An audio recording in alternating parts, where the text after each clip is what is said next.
Hey guys and girls, how are you doing? I'm going to go straight back in for game number 4 of our Artifact Keeper draft. Looking forward to earning another pack. Oh yeah. Feeling pretty good about this deck so far. It's got a lot of potential. It feels really strange because it doesn't play like... I mean, I'm just used to seeing aggro and combo decks basically, like, especially playing, not playing, but sort of watching a lot of YouTube videos out there about Constructed. You're just kind of used to people getting really big flop heroes, smashing you down early, being a pain in the butt. This is the first kind of really late game dirtle deck I've seen, like just turtling up, playing defensive. Turn 7 comes around and you're just kind of swinging for the fences, which is kind of nice. I like it. It's a nice change of pace. This lane, that's a little bit awkward for us. That's a very awkward matchup. This is fine. Yeah, it's a shame. Like first, this lane's okay. Kind of happy about it. This lane's fine. It's good to the last lane is a massive pain in the dick. I'd really rather not have. I'd really rather not have Farvhan losing attack constantly over several turns. Like he's gonna go down to 0. I'm gonna have to try and find a way to TP him out, and he's still gonna lose like 2 attacks. That's a real pain in the shitter. This is how it starts. Can't even afford a TP scroll, motherfucker.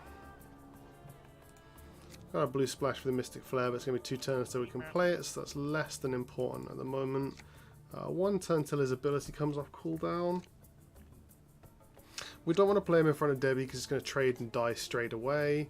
I think the best place for him is this back lane, which gives him a chance. No, I think we're going to have to go here.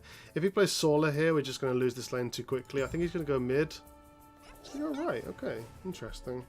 He knew I was getting 2 creeps there, so Sorla's just going to hit a creep this first round. He's probably going to try and stack it though, figuring that I'm going to abandon it, which is not necessarily wrong, honestly. I've got initiative, which doesn't really matter. Next turn, I'm going to look to start Verdant Refuging. We don't really have any other good options yet, so we're just kind of dirtling up. It's only red heroes, so I can give it to the Beastmaster. We'll let him last a little bit longer. The forest has We're ahead of initiative, but I just want to make sure he doesn't get ground down by creeps until he's useful. Make sure he gets a ball out on the board. Tidehunter doesn't really need the army out.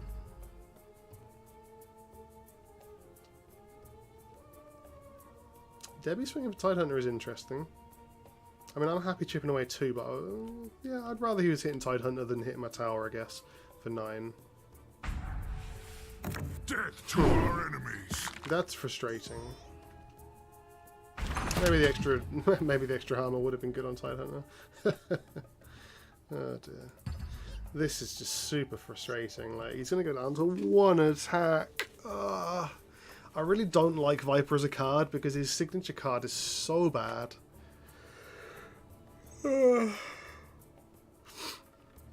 But like, there's no denying that it's just a super annoying ability. That actually is good for us. I am actually happy about that because it means I'm not taking another point of damage off of my attack. I'm not taking another point of attack away, basically. Can't buy any items. Quick shop phase. We're getting Enchantress. I think we just go here. We hope. Yeah. This feels okay. Skywrath is gonna get killed. Ugh. We're not looking good. We're not happy about this by any means. Sorla is just a bit of a beat stick.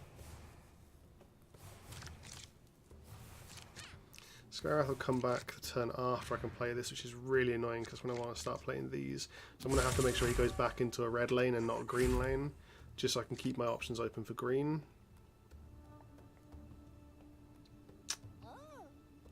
Just try and make sure he takes a couple of extra damage. Do I save it though? He's got a 2-turn cooldown, so I think it's fine.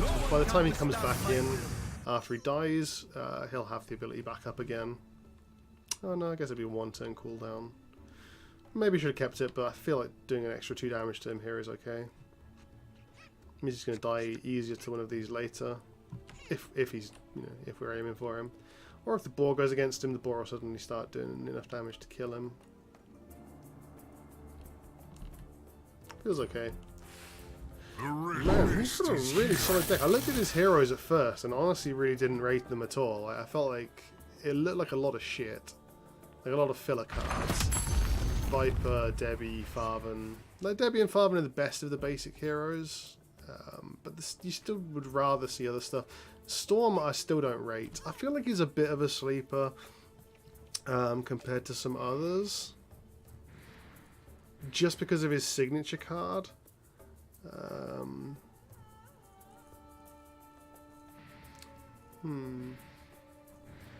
Just because of his signature card, really. It gives you so much flexibility, especially when you want to start beating down with Sorla and Debbi. It's a pretty good card, honestly. But Storm himself is such a weak body. He's usually hitting for sort of 6 or 8, depending on how much you play. But even then, with the 6 defense, it's just not great. There's a black card here. So what did he do? Who did he move? He moved Debbi to lane 3. Huh. So he really wants to go heavy in lane 1 and 2. He's already got enough to win here next round. I will get this up, the Beast.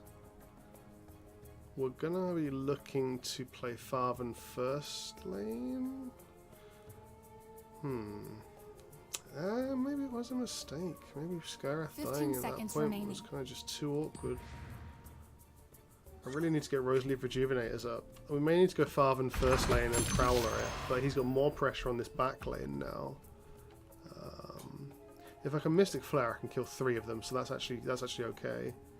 So we're going to be Skywrathing in 2 turns over here and killing these 2. He's going to have some health items by then, but I feel like it should still be okay. That's a fuck ton of shit, god damn it. They shall flee before me and die. Ugh, so things are getting pretty hairy. My weapon is ready. We got 1 turn of them beating our tower down to almost nothing. I'll buy that for Skywrath.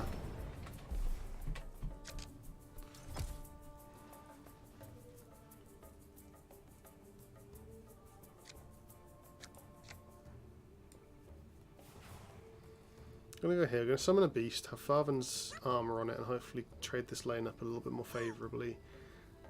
Next turn we're going to have to send Skywrath over here, and we're going to Mystic Flare. Should be able to keep initiative. Yeah. Enchantress being sunk into the mid lane is kind of awkward at this point, because I want her available for the Roseleaf. Just to try and save the right lane a little bit more.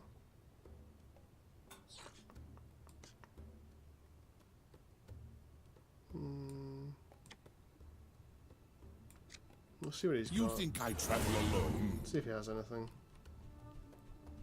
He must have some items that are going to be used here.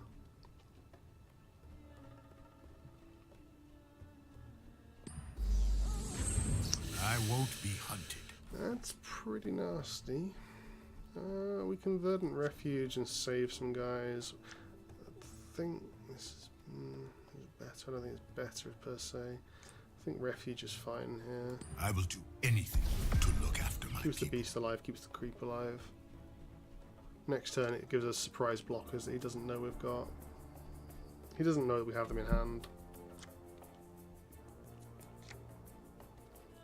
He's going to have some more ball lightnings and some of these himself. 4 cards in hand. Chances are fairly reasonable he's got some signature cards. I'm betting he's got a Viper Strike somewhere. Sorla's. Oh, Assault Ladders are her signature, okay. That's kind of curious. I don't think I've played with Sorla. Just what I needed.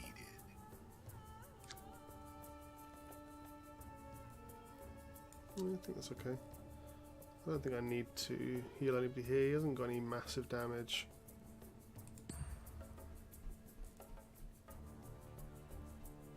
And that's 10. It's a little bit awkward. We're going to need to Roseleaf over here, but he's got 3 heroes. He's got Assault Ladders. I think he's going to try and pressure for 80 in this lane.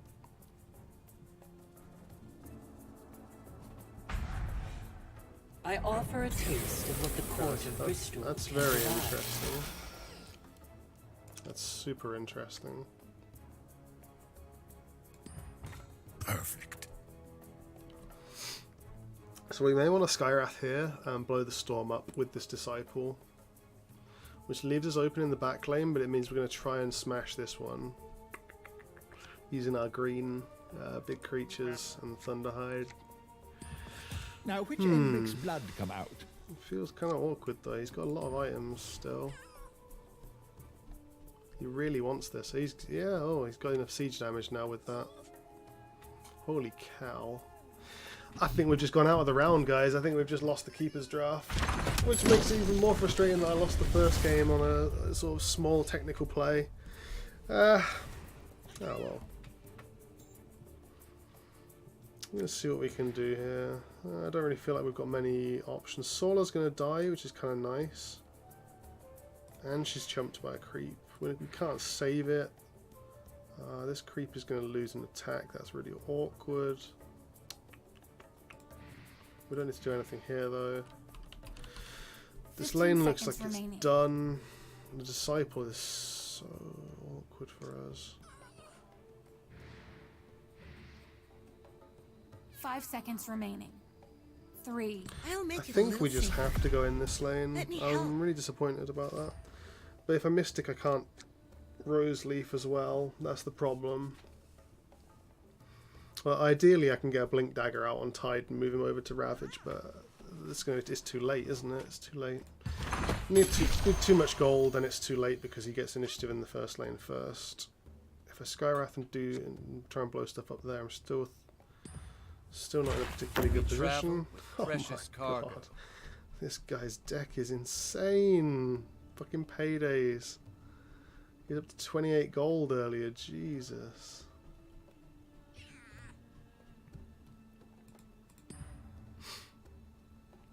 So he's got the first lane, and he looks like he's in a solid state to take this lane too. Yeah. I'll take Don't know what to say about that. He's keeping everything going. He's got what it takes. Kill someone. Couldn't delay enough. Tide's in the wrong lane to Ravage. It's a shame.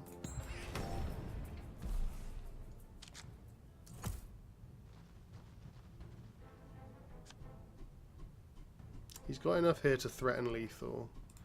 I can Rose Leaf in front of this. Or even one of his heroes. I think we have to do it in front of the Nevermore though.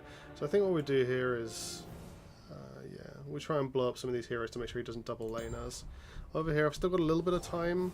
So we're going to Mystic Flare in the right lane. We're going to try and leave mid, there's nothing really to do. I'm not winning any other lanes, and I'm not taking it 80 yet. Okay, so he's spending a lot of time hitting my two heroes, that's good for us. We can Rose Leaf, we can Champion, actually is pretty good. Kind of tempted to go here. His Disciple, just to make the most of his negative armor, we're going to kill both of these units, I think. We've only got 7 mana, so I don't really want to show him what we're doing. Let me try and see what he's got. We see what else he's got. I don't want him to use No Accident or a Pick Off or something on this guy. Just to keep drawing attention. How could they possibly think they could win? This feels okay, honestly. This feels okay.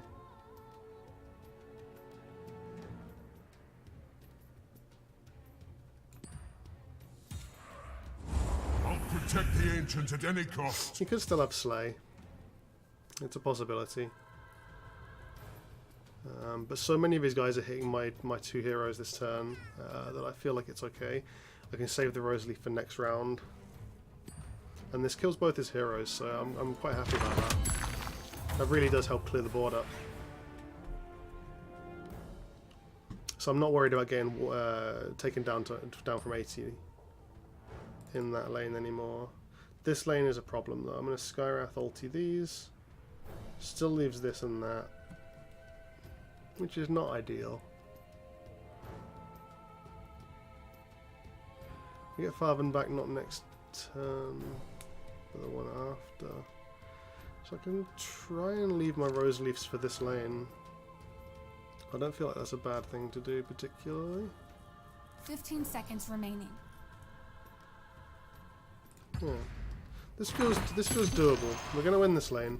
If we can get down the right lane, we can try and get it into Bolt of Damocles range, which is pretty good. Okay. We just lost that lane, then that's just done. And that is the power of intimidation, I suppose. Like, there's nothing I can do at all now. I felt fairly confident that we could pull that back, but that is literally the only thing he could have done to throw that off. Beyond having coup de grace. Oh, boys, girls, non-binary fellas, folks. Oh, what a pity. The road to prizes has been cut short.